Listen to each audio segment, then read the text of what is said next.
Lucas capítulo 17, versículo 7 al 10. ¿Quién de vosotros? Es una pregunta. Teniendo un siervo que ara o apacienta ganado, al volver él del campo, luego le dice: pasa, siéntate a la mesa. ¿No le dice más bien: prepárame la cena, cíñete y sírveme hasta que haya comido y bebido, y después de esto come y bebe tú? ¿Acaso da gracias al siervo porque hizo lo que se le había mandado? Dice Jesús, es palabra de Jesús: pienso que no. Así también ustedes, así también vosotros, cuando hayáis hecho todo lo que os ha sido ordenado, decid: siervos inútiles somos, pues lo que debíamos hacer, hicimos. Amén. ¿Cuántos siervos inútiles habemos aquí? Y el que no ha hecho nada, el que no hace nada, ¿cómo le podríamos nombrar? Pueden sentarse.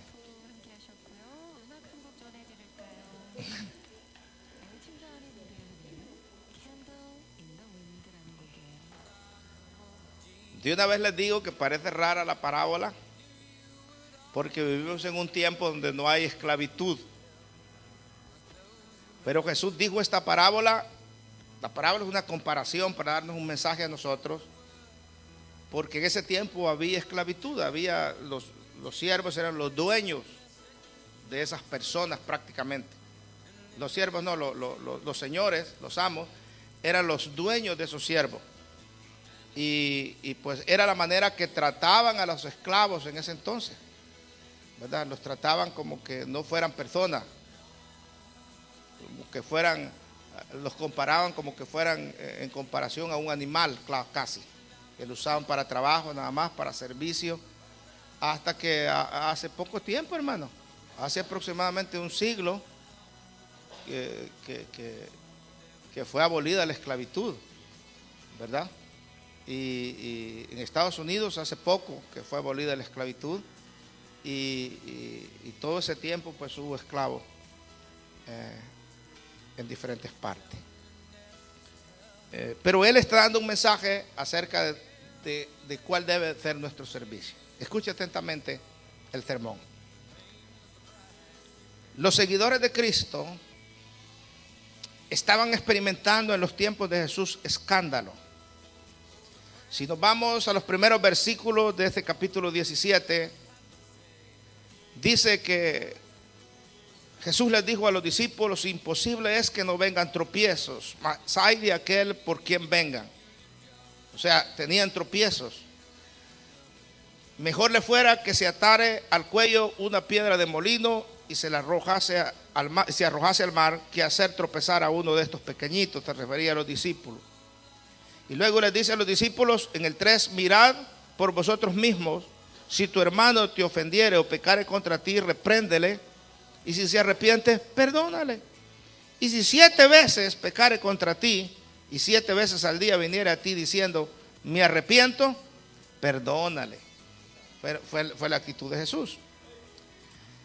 Y por si fuera poco, también estaban sufriendo división a causa del pecado de aquel entonces. Versículos 3 y 4 dijeron los apóstoles al Señor.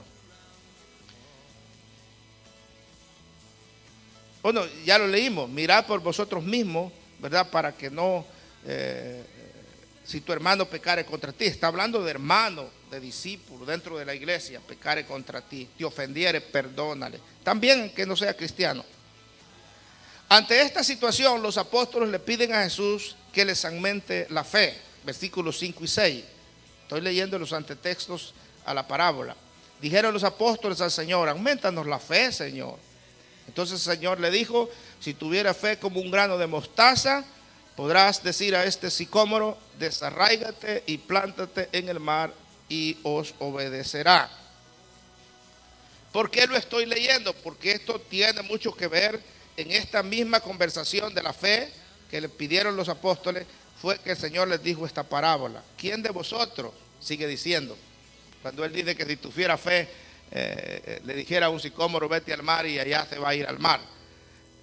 Y luego sigue diciéndole, ¿quién de vosotros, teniendo un siervo, o sea que están en compaginación esta parábola con lo anterior? Lucas toma como base la petición de los apóstoles para enseñarles que la verdadera fe tiene que estar al servicio de la comunidad. Este es el mensaje de la parábola, ¿verdad? Porque está hablando de la fe. Ellos le piden a Jesús que les aumente la fe. Si leemos atentamente ese contexto que les leí, descubriremos que lo que Jesús está proponiendo no es ver y entender la fe de una manera mágica, con poderes sobrenaturales, sino abrazar y vivir la fe en lo ordinario y cotidiano de la vida. Estoy diciendo que si nosotros leemos solamente ese párrafo de la fe, podríamos hacer lo que algunos ilusos hacen, ¿verdad? Para probar si esa palabra es cierta, y se van y le ponen la mano al árbol que está ahí, ¿verdad? Y dice, arráncate y vete a la montaña. Y después abren los dos y el árbol sigue plantado ahí. No es esa clase de fe que el Señor está enseñando, ¿verdad? En la parábola el Señor quiere enseñarnos que no es esa fe mágica la que Él está enseñando y a la que mucha gente le gusta, pero es abrazar y vivir la fe en lo ordinario y cotidiano de la vida. La comunidad cristiana tiene que recibir la fe como el grano de mostaza, que es pequeña, pero capaz de transmitir vida. La comunidad tiene que abrazar, nosotros los cristianos tenemos que abrazar esta manera de vivir la fe.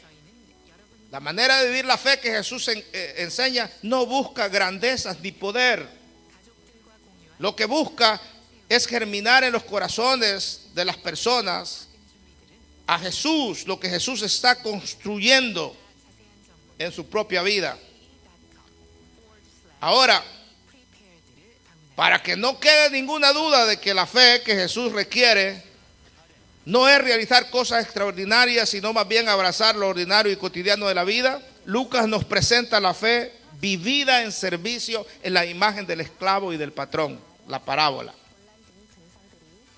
Muy a menudo el ser humano se encuentra en la misma encrucijada que la comunidad en los tiempos de Jesús. Queremos realizar cosas extraordinarias, llamativas, dignas de admiración, que den la razón de una fe extraordinaria, pero muy a menudo olvidamos que lo que Jesús requiere no es una fe extraordinaria, sino que Él quiere que vivamos con fe las cosas ordinarias y cotidianas de nuestra vida. En otras palabras, estamos llamados a convertir las cosas cotidianas, las ordinarias que nos pasan a diario, en cosas extraordinarias. ¿Cómo las convertimos? Por medio de la fe y el servicio a los demás.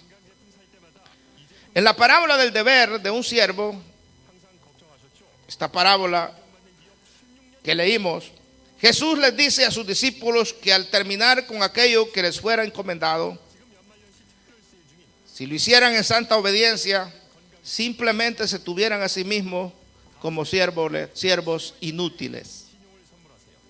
Los versículos 7 al 10 nos dicen que Dios no está nunca en deuda con nosotros, que nunca podemos sobrepasarnos en el servicio, y mucho menos Dios está obligado por lo que hacemos a darnos lo que nosotros se nos antoje. Cuando lo hemos hecho todo lo mejor posible, debemos de saber que no hemos hecho más que lo que estábamos obligados a hacer, llamados a hacer, lo que teníamos que hacer. Tal vez alguien llegue a satisfacer las exigencias de la ley, o llegar en aquel tiempo a satisfacer las exigencias de la ley, aunque Santiago dice que no es tan fácil, y luego Pablo dice que no hay justo ni a uno conforme a la ley. Pero aún así, todos los que amamos al Señor sabemos que los límites del amor cristiano abarca más allá de lo que dice la ley escrita. Justo antes de esta declaración de Jesús, los discípulos pidieron que se les fuera aumentada la fe. Con esa fe en Dios como un poderoso motor, hermanos, todos los que servimos a Dios podemos lograr los objetivos que nos proponemos a servir a Dios. Como la fe es de Dios y proviene de Dios, cualquier cosa que los discípulos de Cristo hagamos carece de mérito propio. O sea, no podemos jactarnos de lo que hemos hecho, ya que todo está hecho por Dios. Desde el tener fe hasta el lograr los triunfos de esa fe son producto de Dios en nuestra vida.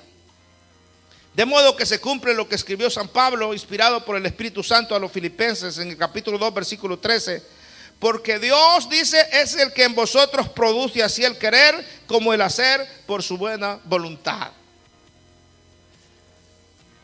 En este contexto, todos los seguidores de Dios, aún los aparentemente más exitosos, son siervos inútiles, o somos siervos inútiles, ya que no hay ningún mérito en lo que hagamos, ni siquiera en el de obedecer, porque como seguidores de Cristo hemos renunciado a todo.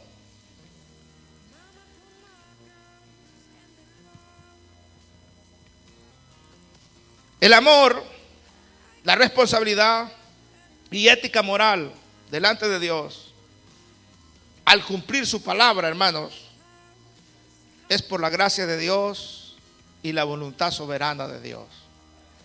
No es que seamos tan buenos ni tan dedicados, es que Dios es bueno para con nosotros y nos ayuda a hacerlo.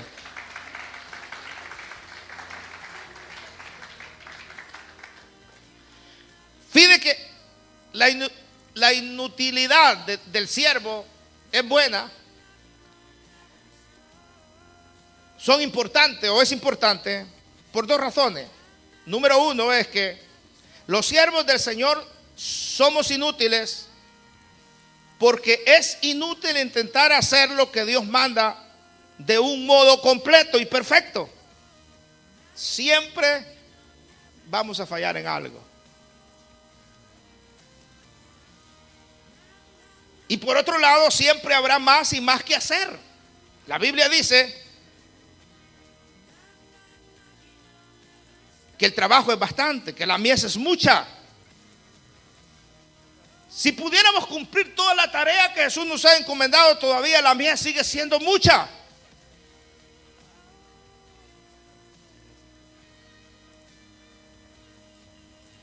Y no lograremos convertir el mundo.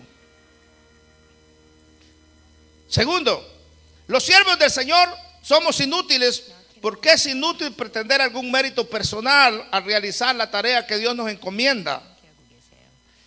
¿Por qué? Porque Dios es el que da el poder de su Espíritu Santo para que nosotros, sus siervos, podamos lograr lo que Él nos ordena. Hechos 1:8 dice: pero recibiréis poder cuando haya descendido sobre vosotros el Espíritu, y entonces me seréis testigos a donde quiera que ustedes vayan. No hay ningún milagro, conversión, perfeccionamiento o purificación, ni ninguna buena dádiva que no provenga de las alturas. Todo proviene de Dios. Ahora, hay dos líneas de pensamiento en la teología cristiana. Y uno es el arminianismo y otro es el calvinismo. Y de la manera que lo apliquemos, nos vamos a dar cuenta que Dios nos llamó para servir. El arminianismo podría decir que uno se centra en la voluntad libre o el libre albedrío que cada uno tenemos, con que una persona cumple sus responsabilidades o debe cumplir sus responsabilidades. Mientras que el calvinismo trata de colocar la voluntad de Dios como la única y definitiva vía para hacer lo que Él mismo pide.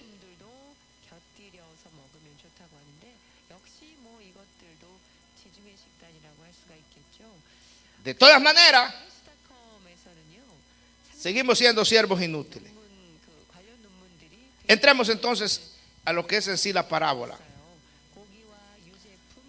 Hermanos míos, no podemos hacer que Dios esté en deuda con nosotros Porque todo lo que hacemos por Él es un pequeño acto de gratitud en nuestra vida, ya que es mucho más lo que Dios ha hecho por nosotros. La parábola comienza diciendo: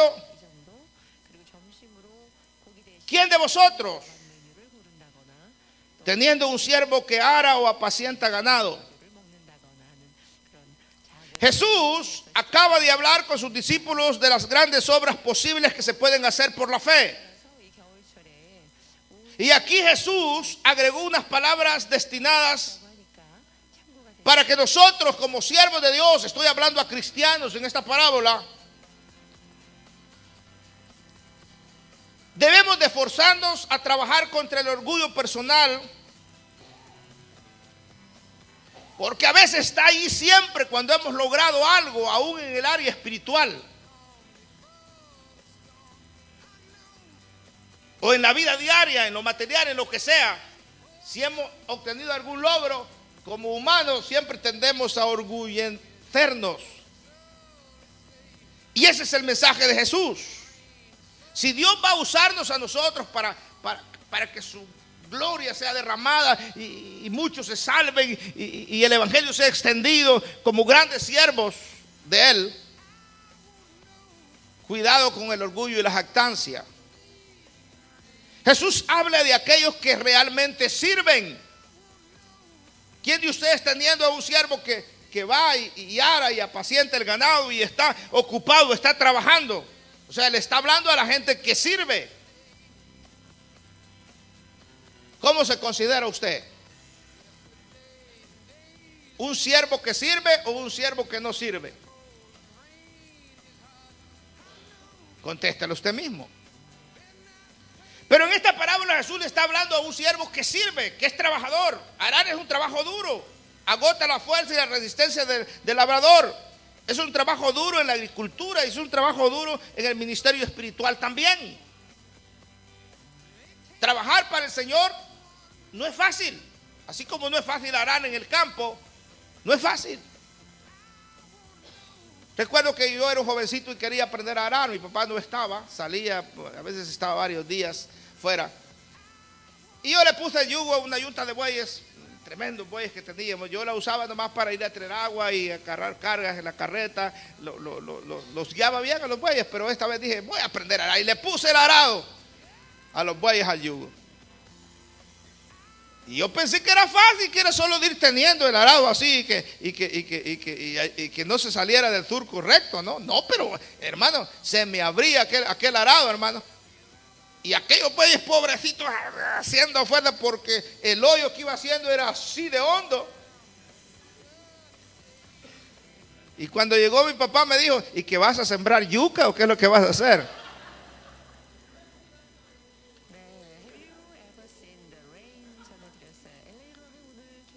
Fue debut y despedida, no volví a practicar, así es que no sé arar. Pero aquí este siervo sí estaba arando. Lo mismo que cuesta el trabajo en la agricultura, también cuesta el trabajo en la viña del Señor. No es fácil, hermano. Apacentar el ganado no es fácil, aunque se vea fácil. Se quiere una gran cantidad de paciencia, atención a los detalles, un corazón atento. Se lo voy a cambiar de esta forma. Lidiar con gente no es fácil.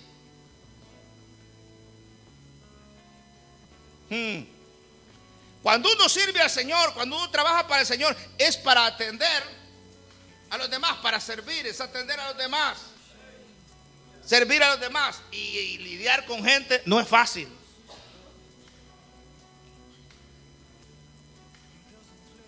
Yo no sé si es más fácil lidiar con varones o con mujeres, pero en general no es fácil. Alguna vez me enojaron las hermanas y yo dije una expresión, es que las hermanas son especiales. Pero también los hermanos no es fácil lidiarlos. También son problemas. Las hermanas dicen que son peores.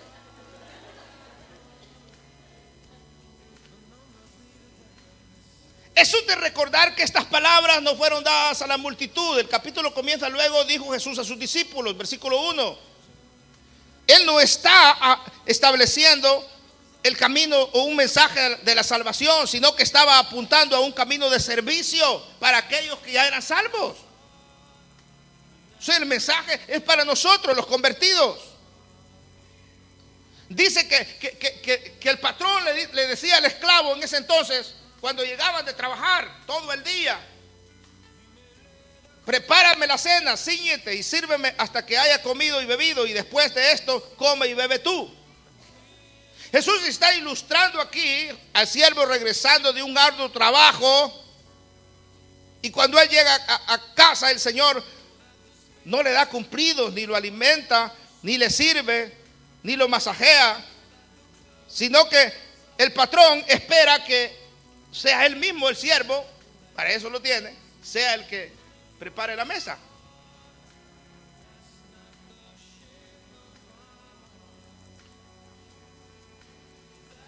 Y cuando yo pensaba en esto, pensaba que por mucho que hagamos, siempre hay algo que podemos hacer para servir a nuestro Señor. Siempre hay alguna manera de que podamos hacerlo.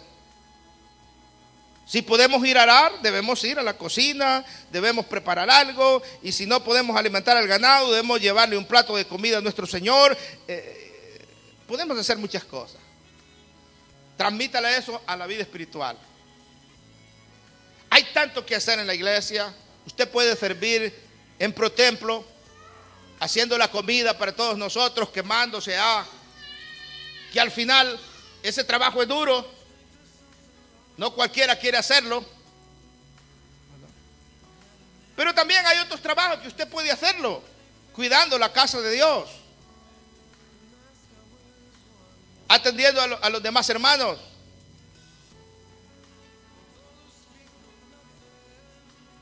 En el contexto de las palabras anteriores de Jesús, podemos decir que todavía hay personas que tenemos que perdonar, todavía hay grandes obras de fe que tenemos que hacer, todavía la mies es mucha, hermanos. Y Jesús veía y decía: la mies es mucha y los obreros pocos.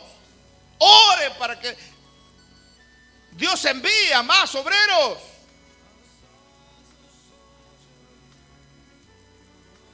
Hay de aquellos que ni hacen el trabajo y ni oran.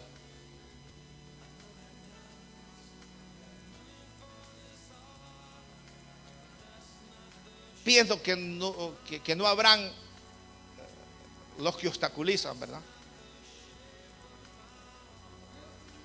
Porque a estos el Señor les habló duro en el versículo 2 del capítulo 17 que estamos viendo. Dice: si alguno sirve de tropiezo a uno de mis pequeños, mejor que se amarre una piedra aquí. Mire, una de esas un poco grandes, se la amarra aquí en el cuello y se vaya a tirar al muelle de Santa Mónica allá, en lo profundo del mar. Eso dice el Señor.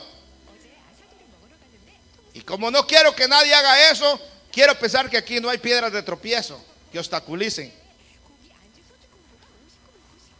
Pero sí siervos que no hacemos mucho, si habemos. No mire a su hermano.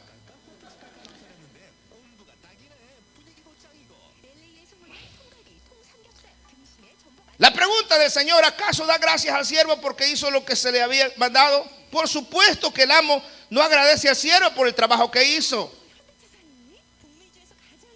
La cultura, les dije, precristiana era de esta forma. ¿Qué es lo que Jesús nos enseña en realidad? Vamos a ir al meollo del asunto, al punto exacto. Número 1, no sirvamos a Jesús demandando que nos agradezca o nos alabe. Nosotros no trabajamos para que Dios nos alabe y nos dé, como dije, lo que nosotros querramos. Porque es más lo que ya Él ha hecho por nosotros. Parece extraño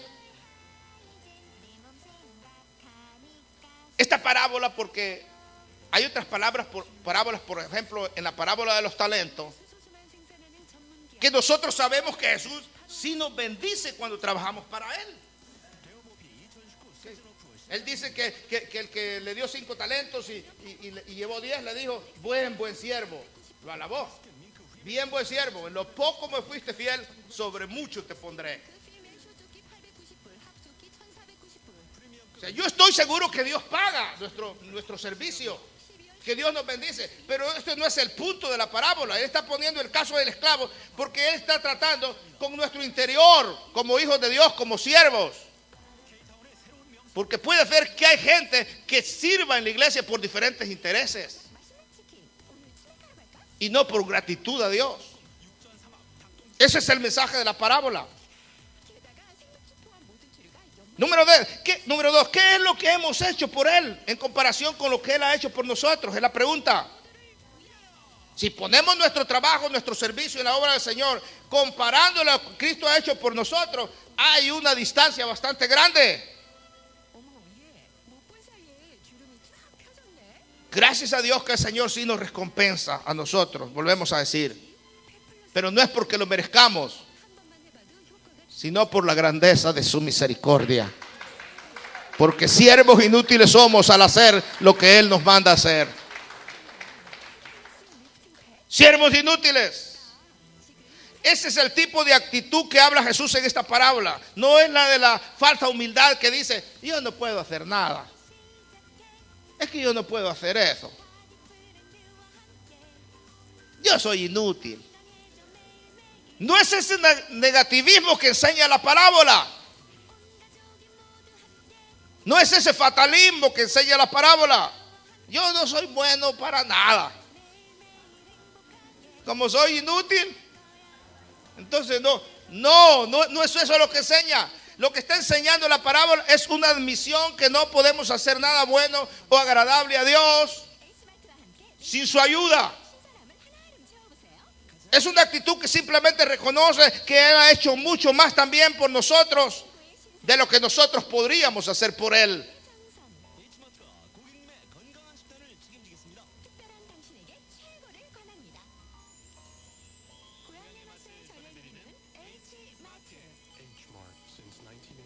Pues lo que debíamos hacer, hicimos.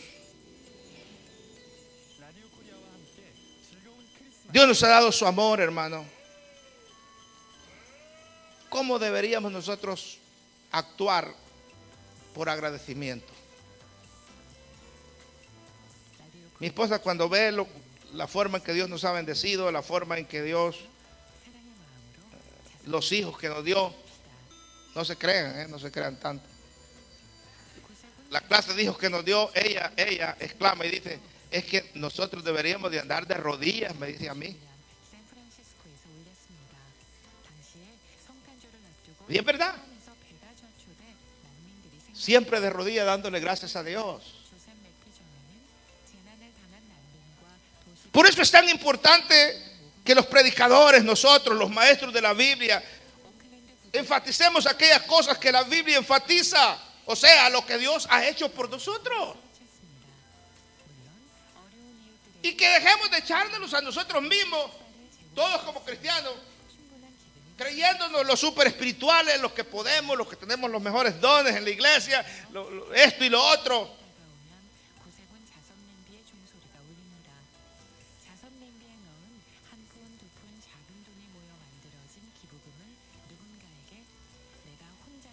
Y debemos de considerar un privilegio, hermanos, poder servir a Dios. Un privilegio. Ok, si usted es un siervo y yo soy un siervo también, usted es una sierva, y alguien llega a decirle, hermano, usted puede trabajar en esta área, en este periodo de tiempo, y usted dice, no. Yo le podría preguntar, ¿y entonces qué va a hacer?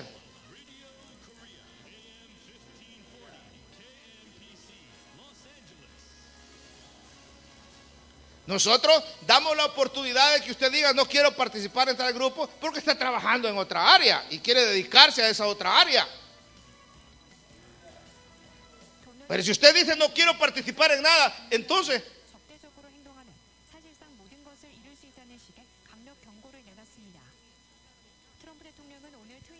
No digan amén.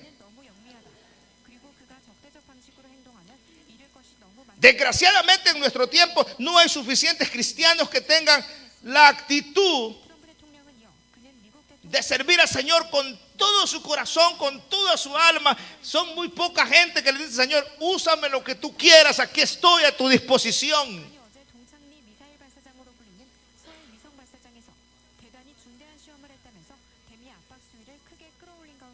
Aquí está mi vida, aquí está mi cuerpo, aquí está mi ser. Úsame. Yo sé que los dones provienen de ti. Úsame para la gloria tuya. Hay un porcentaje bien chico en las iglesias ahora en este tiempo.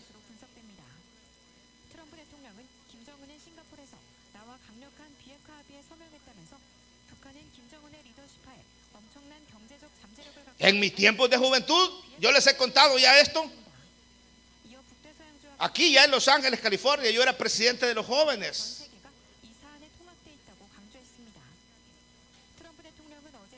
Y todos los que fuimos de la directiva de ese tiempo, estoy hablando del 83, 82, 83, todos queríamos ser predicadores, servir a Dios, meter. Y sabes que Dios nos llamó a todos al ministerio. Ahora cuesta encontrar a alguien que quiera salir de pastor de nuestras iglesias. A veces nos reunimos en junta de pastores y pasaron aquellos tiempos, dice el presidente, donde yo podía mandar pastores de aquí y nadie quiere. Inclusive me dijo, hace poco se me fue una familia para no sé por dónde, Luisiana o un estado de esos, Arkansas, algo así, Arkansas, sí. Se me fue una familia para Arkansas con el pretexto que iban a abrir una obra allá. Ya pasaron 2 años y nada de nada.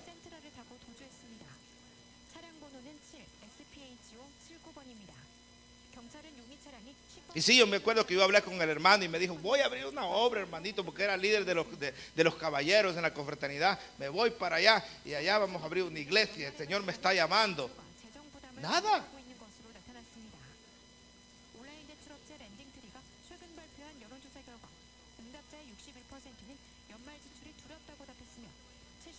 Dios nos ayude.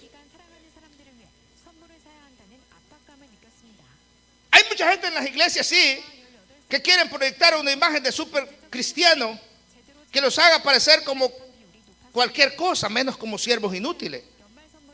Solo pensamos que somos mejores que otros cuando miramos al hombre, no a Jesús. Hoy en estas 2 enseñanzas he usado mucho de las enseñanzas de Spurgeon, un gran predicador, y aquí traigo un párrafo que él escribió sobre nosotros como siervos. Mire lo que escribió este hombre, un servidor de Dios. Él era llamado el príncipe de los predicadores del siglo en lo que él vivió. Él escribió esto y dijo: los santos en crecimiento se piensan de sí mismos como nada. Los santos desarrollados se piensan de sí mismos como menos que nada. En otras palabras, no hay orgullos en ellos, sino que entre más se santifica, más humildad hay en la persona. Menos arrogante es la persona. Entre más sirve, más aprende a ser humilde.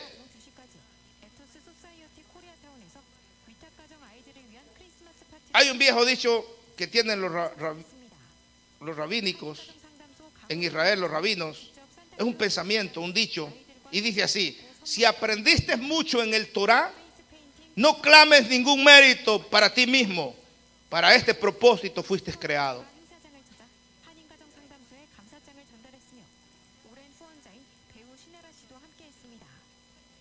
Ahora, vuelvo a repetir esto.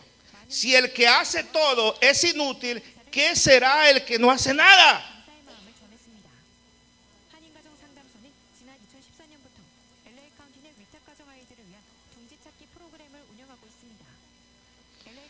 Si el evangélico, si el Hijo de Dios meditara sobre esto un poco, yo le aseguro que a muchos de nosotros se nos quitara el sueño. Con solo pensarlo, con solo meditarlo.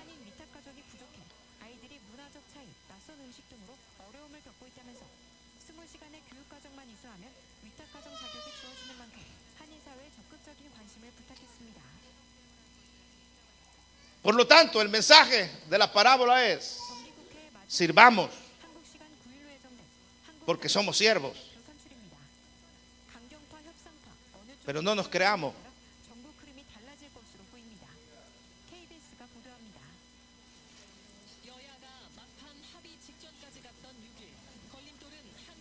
No pensemos que somos mejores que los demás.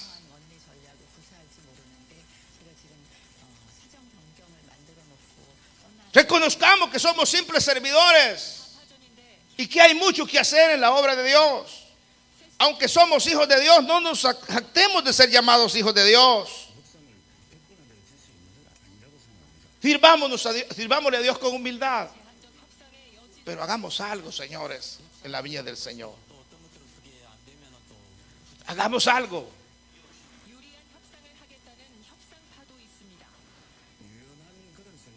Quiero volverles a repetir lo que les he contado muchas veces, pero quizás algunos no lo han oído. Porque esto impactó mi vida y me marcó. Tenía 22 años y acababa de ser llamado al pastorado. Un jovencito inexperto. Y alguien consiguió el número de teléfono de mi casa. No habían celulares en ese entonces. Todavía no habían salido ni los beepers. Y alguien llamó al teléfono de mi casa y dijo: pastor, lo están necesitando a usted en un hospital de Santa Mónica. Hay una hermana que está pidiendo oración. Y yo le dije: con gusto voy.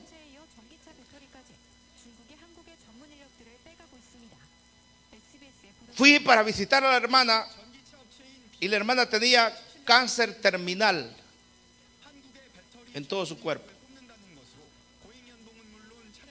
La vi y era puros huesitos, estaba allá.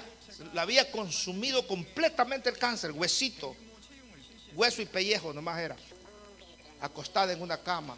Y yo cuando la vi, fui a alguien que estaba allí atendiéndolo, una enfermera, y le pregunté: ¿cómo es el diagnóstico de la enferma? Y me dijo: tiene 3 días de vida.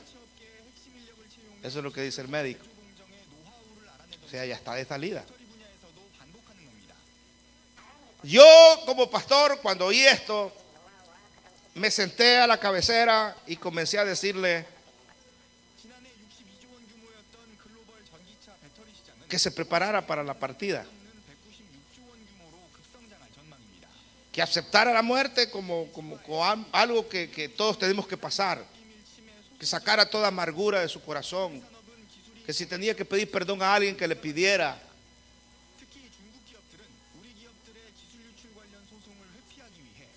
Y mientras estaba yo ministrándola para que se muriera un buen morir, me dijo: pastor, pero yo lo llamé para que orara por mí, para que yo me sane.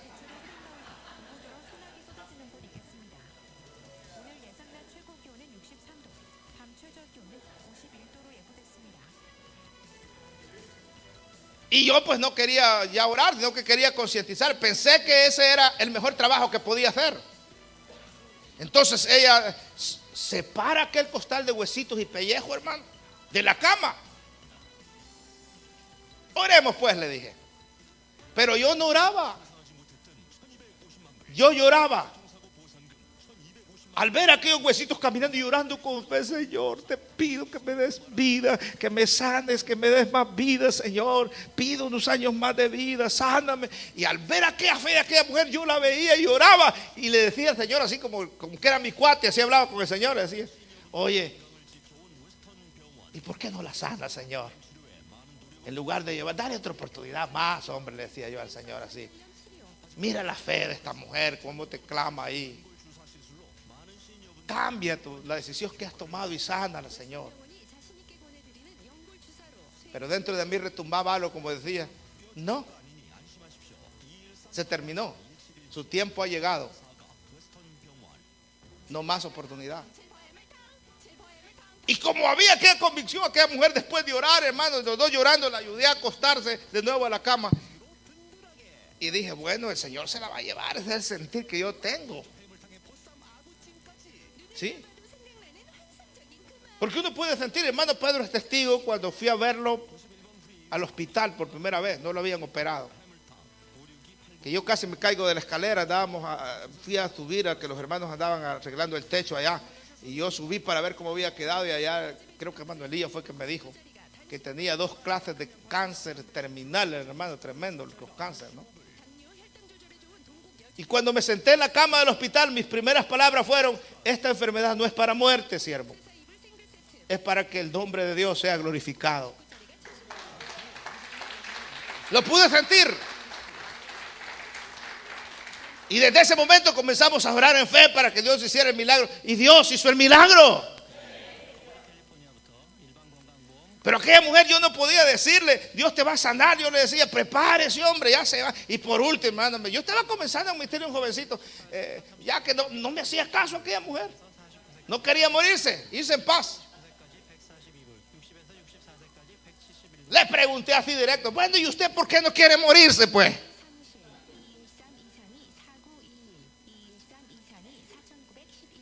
Abrió su corazón y me dijo, pastor, hay 2 cosas en mi vida por qué no quiero morirme. Tenía 33 añitos aquella mujer.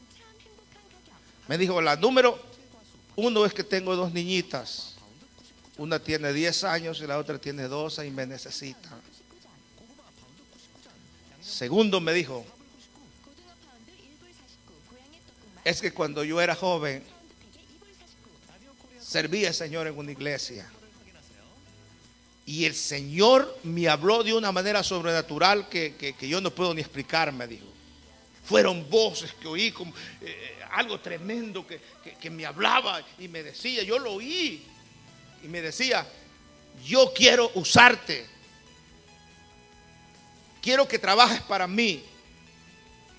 Ve y evangeliza, ve a los hospitales, ve a las calles y predica mi palabra. Quiero usarte como un instrumento. Y le pregunté, ¿y qué? Y me dijo, nunca lo hice. Al contrario, decidí no hacer nada. Y ahora quiero una oportunidad para hacer lo que el Señor me dijo que hiciera. ¡Wow! Eso marcó mi vida, hermano. Yo le dije, Dios la bendiga. La dejo en manos del Señor y me vine. A los 3 días regresé para preguntar por ella. Acababa de morirse. O sea, los doctores acertaron, 3 días. Pero marcó mi vida. ¿Sabe, hermano, que en el último momento, cuando nosotros partamos con el Señor, alguien que se ha muerto y ha regresado, dicen que es como un cassette que pasa. Dios le ha devuelto la vida. Un cassette donde usted en segundos ve toda su vida, en cuestión de segundos.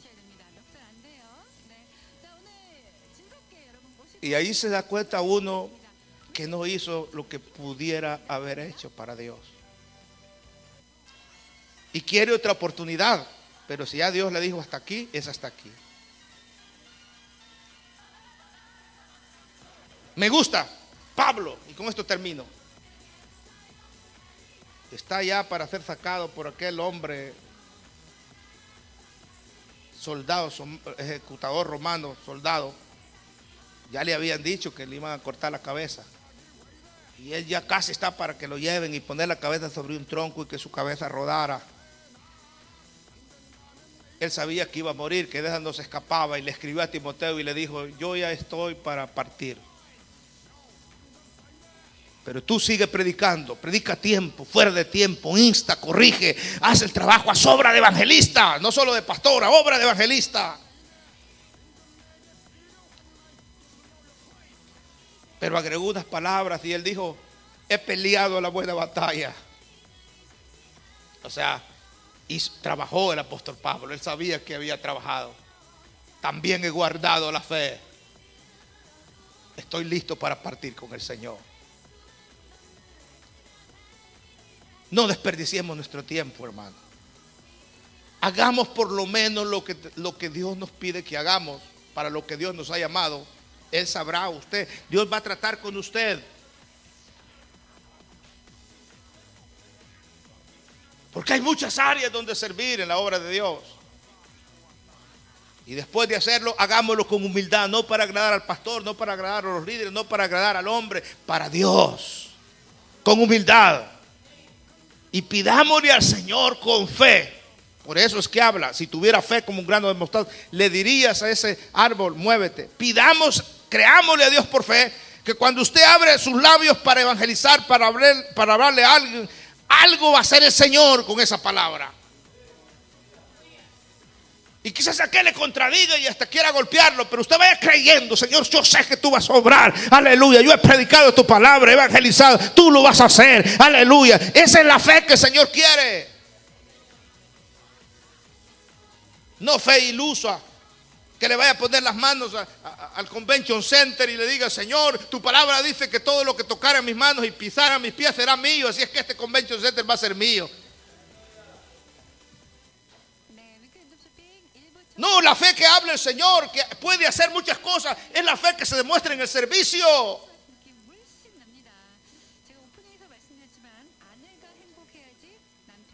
Y aparte de lo que Dios haga en su obra, en su iglesia, Dios nos use para glorificar su nombre, Dios nos va a bendecir. Las otras cosas van a venir por añadidura. Estoy hablando de lo material. Dios nos ayude. Por lo menos va a ser siervos inútiles. Estemos de pie.